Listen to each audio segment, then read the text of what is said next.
Okay, welcome to 10. This is our sub-series, limited sub-series, tech culture. I had to look up. I'm like, wait, what? I know what it What are you was. doing now? Right.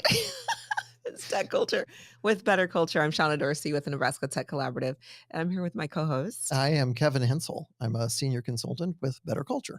Excellent. So sometimes we do this and sometimes we don't, but can you tell us about what Better Culture is in a super high level, only 20 Absolutely. tenets? So BetterCulture as a whole is a leadership development and professional development organization with on-demand, from the tech standpoint, a curriculum and resources that are applicable for folks to be successful in work and in life. Excellent. So we're on tenet 19 of 20. Tenant number 19 already. And And tenant number 19 is called Unspeakables. okay, tell us more. Yeah, unspeakables are those situations where you may have an interaction, whether it be a coworker, a superior, or a subordinate, that maybe goes a little sideways. And typically, unspeakables result from one of the two parties feeling either fear, anger, or hurt. And oftentimes, an unspeakable will go unspoken, Mm, right? And so, if I am the individual feeling any one of the three, or a combination of the three, of fear, anger, or hurt, and I am not courageous enough to go back and say, I would like to revisit a conversation that we had. Unfortunately, those top three emotions will fester and continue to degrade any relationship that you and I may have had, right? We may be able to continue to work together, but there definitely will have been a shift. So, an unspeakable is something that too often goes as an unspeakable rather than addressing it and trying to move past whatever the potential miscommunication was, whatever the maybe unintentional comment that was hurtful and offensive might have been. If we don't have those conversations, now we are again creating tension. We're damaging your relationship, and that, of course, has an impact holistically mhm. on our overall culture, whether it between you and I, our team, because it will infiltrate beyond the two of us, Mhm. right? And then to the organization as a whole. Right. It's so interesting, like, as we go through these tenets, it's like I'm linking one topic to another. So this tenet 19, the reason that happens where the feelings of negativity or whatever Mhm. permeate the team is because of gossip, right? And Right? it's just like, okay, I was in this meeting and this thing was said and I don't feel, and so it's not addressed directly with the individual that offended the party, right? Correct. So So now I that's may be going to the water cooler, right. and maybe I'm stewing and spewing about this situation, Mhm. but it's never getting addressed with the individual that it can be resolved with, Yep. right? Now, the challenge ends up being, and now we're back to holistic work culture, is being able to have a safe culture Mhm. where the expectations is that having conversations around and about unspeakables is an expectation, Yep. right? The challenge is that power distance, right? Now, maybe you're my superior who said something. Mhm. Wow, is it truly a safe space that Mm. I come back and knock on your door and say, Shauna, I need to revisit a conversation that we had yesterday Mhm. afternoon and share with you how that impacted me, right? I would love to believe that those cultures exist, Mhm. but I think in reality we know they don't, Mhm. and that's much of our work, Yep. is to try to create and help people create safe places and safe spaces Mhm. that's a conversation that's able to be had. Yep. Much easier to be had the other direction if a supervisor says, Yep. "Hey, we need to revisit a conversation that we had," right? Mhm.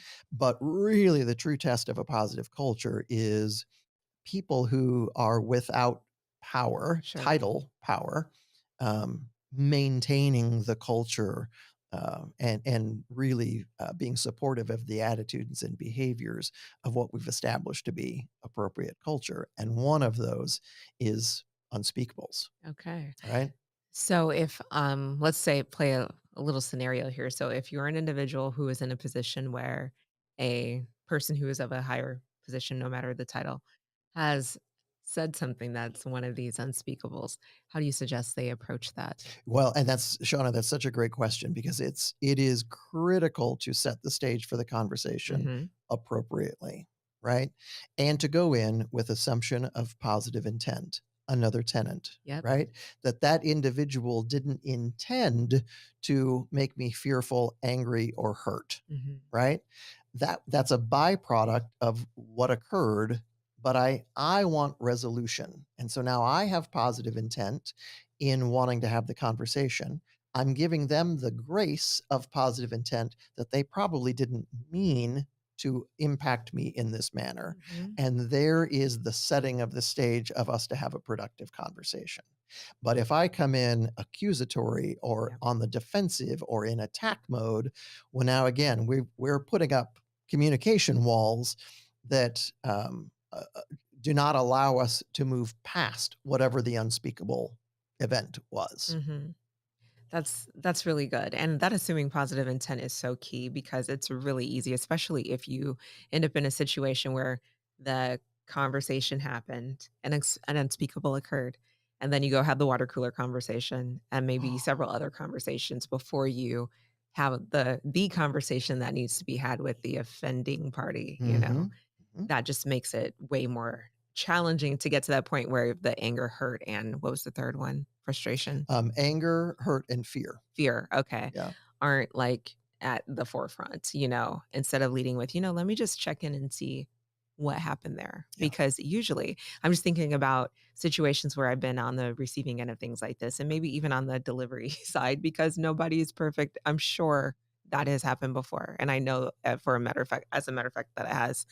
But in all cases, especially when I'm on the delivery side, I'm like, "Oh, that was not what was intended." Right. "Oh, I had no idea." Right, Right? yes. And kind of going back to assuming good intent and feedback, Mhm.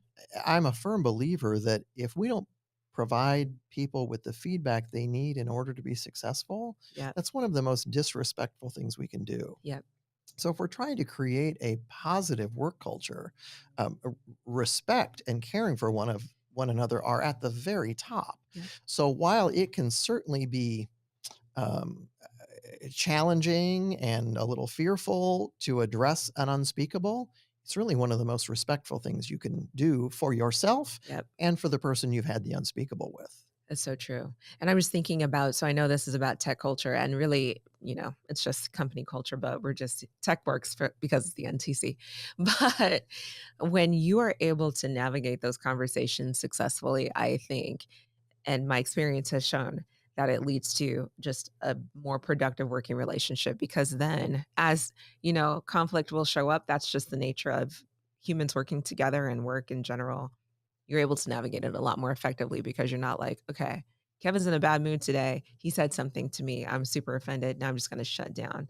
I can say, "Kevin, so in that conversation earlier, here's what was said and here's how it it landed with me. Absolutely, absolutely. Can we I talk had about a that?" I had a funny experience. I had a supervisor one time. We were on a training trip. Mhm. We were out of town, and I was driving, and she turned to me. I had been silent for a little bit, and she turned to me and she said, "Kevin, I have to apologize for the way that I spoke to you earlier." Mm. And I said, I don't know what you're talking about." She said, "Earlier when we were arguing." And I said, "We weren't arguing." And she said, "We were in my head." Mhm.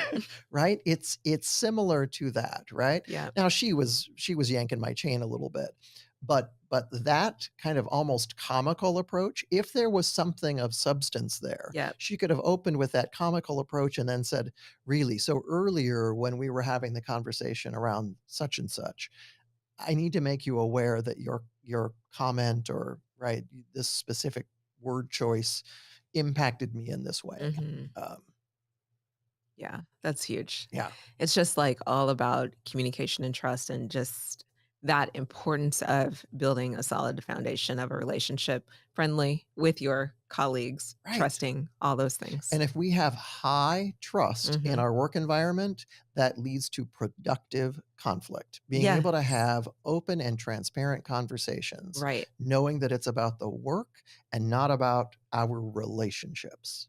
right, and And just when it like does touch on our relationships, mhm. we can rectify it and clear it up. Exactly, and just better outcomes all across the board because it's like, okay, we're dealing with the things that matter as things come up. I'm not just gonna sit back and be like, okay, I don't trust what this person like all of it makes so much sense. Yeah, So, yeah. okay. The negative ripple effects of unspeakables Mhm. are unfortunate of not addressing unspeakables Yeah. are unfortunate and damage and corrosive. Mm. Again, thanks again. This is another over 10 minute 10 conversation, but appreciate it. Thanks, Shauna. Thank you. Love being here.